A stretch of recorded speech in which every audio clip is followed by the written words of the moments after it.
Go on. Go on. Police, show yourself.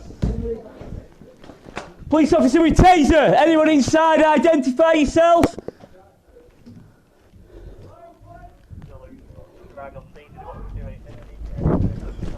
What's going on? Whoa.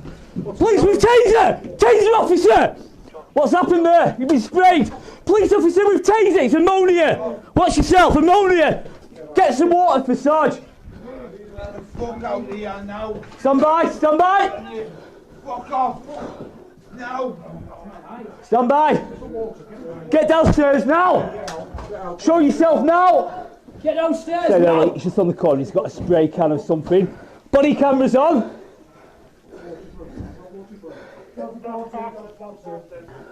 Get an ambulance.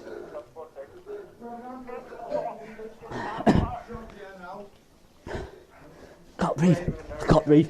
Gonna get out there. Okay. Just barricade him in. Get someone at the back. Anyone at the back garden? No. Get one on the back, one on the front. Andy, are you alright? He's gone. You are? He's took his stuff out the back. Just cover that stairs.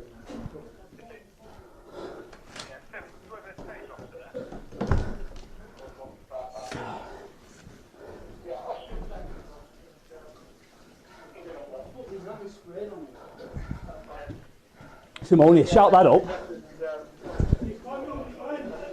He's out! Which way? Front or back? No, he's fucking like that happen.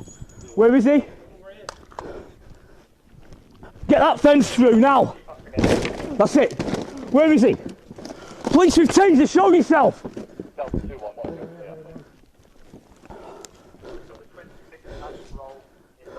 Yo, what's going on, people? It's your boy at Poncho, back at you again with another video. Now, we got a story coming out of Blackburn, where, as you've just seen in the footage, Sergeant Andy Gore, who had been working in the police force for 20 years, was sprayed in the face with ammonia when he was responding to a 999 call in Darwen of April of this year. Officers had been attending a distress call, and that's why they had to force entry into the property. We can see in the footage that officers started making way up the stairs before Paul Elliot, 46, started spraying the ammonia, which then hits him in the face, causing him to fall backwards down the stairs. He took the full brunt of the attack. When a gel-like substance was squirted into his face, it ran down in his left eye and his mouth, and two of his colleagues, PC Lee Richards and Dan Stockley, also received injuries after coming into contact with the liquid. Elliot then had jumped out of his bedroom window. This caused him to break his ankle, and then he was tasered and arrested. After the incident happened, there was an estimated ambulance response time of 2 hours, so Sergeant Gore was then driven to Blackburn Hospital by his police colleagues. Sergeant Gore went on to say that he'd been walked out of the address like a blind man, and he was helped by his colleagues, but he couldn't see anything because both eyes were tightly closed. He was struggling for breath, but at the same time was still spitting out the chemicals which were in his mouth and his throat, and these were still being rejected through his body through retching and straining, and he was trying to vomit. When he got to the hospital, medical staff had told him that he needs to be put into a medically induced coma because of the swelling within his windpipe. Among the injuries suffered were the burning of his taste buds on Sergeant Gore's tongue, and a chemical burned to the surface in two other sections of his left eye, which now has restricted vision. He failed 2 eye operations to restore his vision in his eye. The last test showed that Sergeant Gore could see at 1 meter, while others could see at 36 meters. He will now have to wait until October 2020 for a possible stem cell surgery, which he has said effectively has placed his life on hold, both personally and professionally. He then goes on to say he might get some of his vision back if the eye can receive stem cell surgery next year, but this is not a guarantee, and he's going to have to push forward in his life, assuming he's only going to have one of his eyes on a permanent basis. Elliot had been due to stand trial in October after previously denying causing grievously bodily harm with intent to Sergeant Gore, and 6 offences of throwing a corrosive fluid with intent in relation to PC Richards, PC Stockley, and 4 other officers.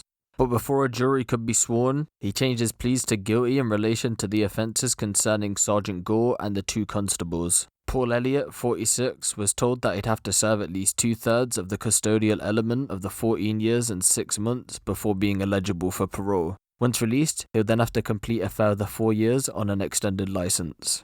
So again, we see acid attacks now on police. You know, acid attacks were on the rise a couple years ago.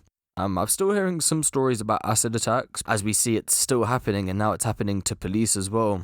It's crazy. I don't know what they're going to do about the law. I know they're bumping up the sentences for acid attacks, which is good, because the thing is, if you kill someone, a life is taken and it's very unfortunate, right? But if you acid attack someone, that person's got to live with that for the rest of their life. Physically, psychologically, it affects that person. It's way worse than death, in my opinion. Death is a real bad thing, and it's very unfortunate, but for you to get acid attack basically changes your life from that point. You have become someone else at that point. And it's a long journey in order to get back to where you was before. Like, life would never be the same again after you've been acid attacked. You know, unfortunately for this man here, he's blinded in one eye at the moment. I hope everything goes well for him with the stem cell surgery. But yeah, another crazy story coming out of the UK. Again, we see these crazy stories coming around all the time. But yeah, let me know what you guys think of this in the comment section below. It's your boy Poncho, and I'm out.